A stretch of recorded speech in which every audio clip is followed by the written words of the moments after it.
research questions are the second part, and they ought to come kind of like a logic, like a funnel. You almost, if you write a good rationale, they funnel you right to the research questions, because they point to the fact that you have to, given this rationale, you have to ask these questions, and so they're not disconnected. And one of the things reviewers look for is a disconnect across any part of a proposal. It all should be coherent. There should be no disconnects. That's a really great point. And for the qualitative, because you do qualitative, you do quantitative, and then you do mixed methods. So the interpretation of research questions, let's say that you're qualitative. So these are the top level questions that you're going to address. It doesn't mean the questions in your survey, okay? It means the top level questions. What happens if you're quantitative? What are those questions called? Have you guys ever heard of specific aims or objectives? How about hypotheses? Okay, very often in this case, if you're doing quantitative methods, you are addressing a hypothesis. You are going to say, if we implement this applied method, that our post-test will be better than our pre-test on this specific variable. And then you can do a survey and you can actually demonstrate that. So for the quantitative people, those research questions are very often based on hypotheses, whereas the research questions tend to be the broader general questions of what you're asking. And I guess for our dissertation proposals, in other words, if you're asking for funding for your dissertation, we're not going to give feedback like your research questions are wrong. You've already gone through your committee. And so even if on the committee we're sitting there going, I wonder why this committee approved these questions, we don't second guess the committee. We assume that we're just not seeing something that the committee has seen. If you're applying for our non-research fund monies, then we would be saying, because nobody else has really looked at this, we would then be saying, well, do these research questions make sense given this rationale? Because we're the only group that has really vetted the proposal. Yeah, I think the research questions are just key. Now that I'm actually collecting data, I go back to it. I know where it is on page 19. I mean, I go to that all the time because it just holds everything together, and you have to make sure that everything's following to answer those questions. And ask yourself, why am I doing this if it's not going to provide an answer? And now I'm starting to write chapter 4. And I'm pulling specific questions back. This phase of my research addressed these specific questions. So get those right. And so what are your research questions? I have 6, and I have 3 formative questions and 3 summative questions. I have kind of an older draft, but one was, to what extent are students in this online elementary school reading for pleasure? I've since added, what is the baseline and does it relate to economic status? How well do teachers understand the school's current lending library system? What are the parents, teachers, and administrators' goals concerning the lending library program? Those are the formative questions. The summative questions, which I'll work on next June, it's a 9-month data collection phase. How have teachers integrated the lending library into their classrooms? To what degree has the library program become a factor in the students' reading habits and skills? What's the impact, that was changed, what's the apparent impact of the program on closing the achievement gap among learners from various economic classes? So it really ties into my conceptual framework, which is another huge part of your research as well. Everything needs to tie together. I have been working, reading a book called Completing Your Qualitative Dissertation. I should write that down because, and I'm doing mixed methods, but I have a lot of qualitative aspects to it.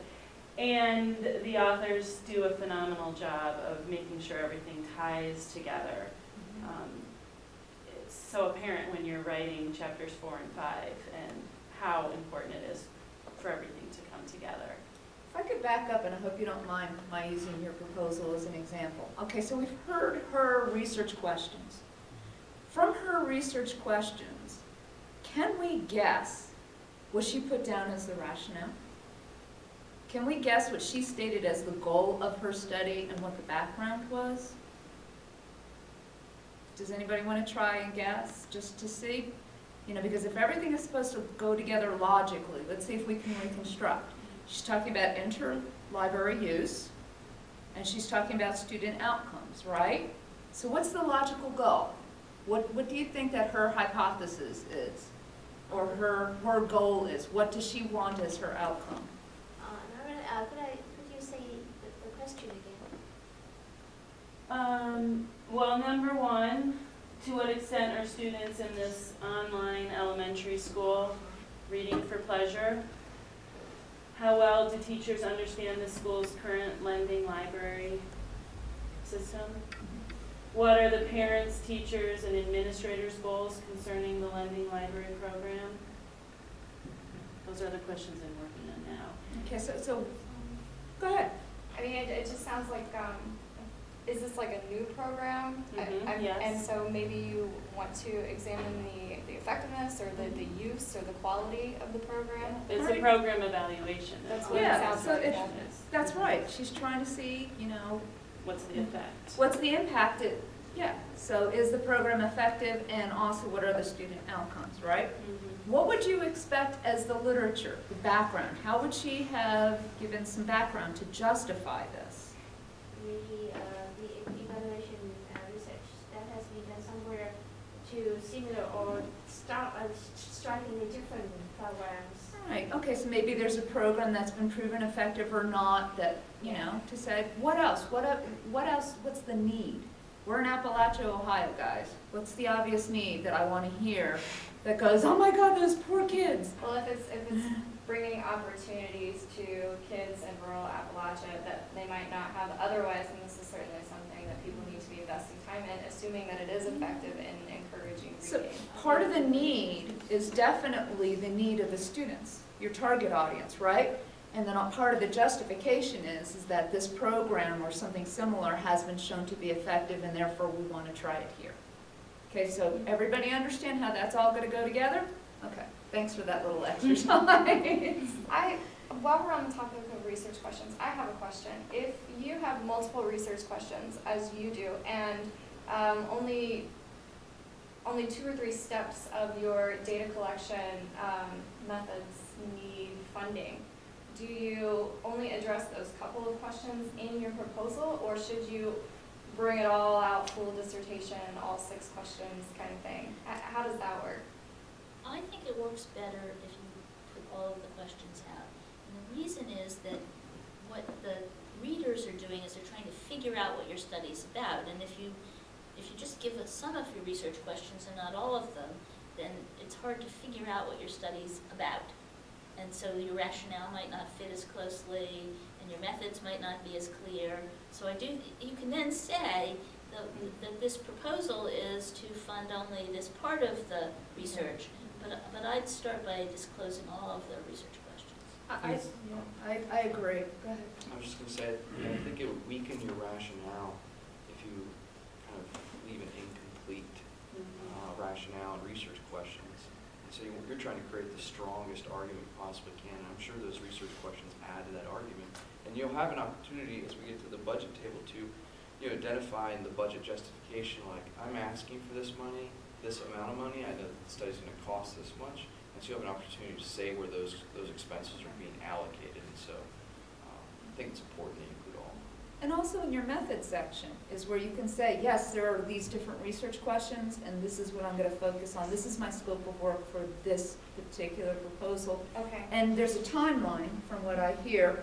And so nothing says that a project is doable so much as preliminary data.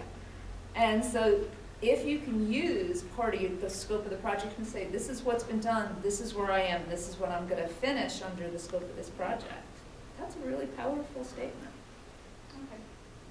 That makes sense. I was just thinking about, because I know that the narrative limits on, I mean, with GSS, it's like 4 pages, and sometimes when you're dealing with so many variables, it's difficult to get your point across. I guess that's one of the most challenging things for me in grant writing. I think, though, that in the beginning, you can talk about your goals and your objectives or your research questions, But as soon as you get into the methodology, then you do need to focus on the scope of work for that grant, and that's where you'll save some of the space. Okay. And I think that the further along you get in the process, the clearer it becomes in your head. Like one of my professors, I think it was Dr. Hitchcock, was like, you know, you need to be telling everybody you run into what your study's about, because, you know, at Thanksgiving or whatever, just because the more you say it, the more you understand it in your own head. So then you're not going to be rambling as much on paper. You know, it gets more and more concise. You're going to get a good solid title, which will explain a lot of what's going on just in 6 to 10 words.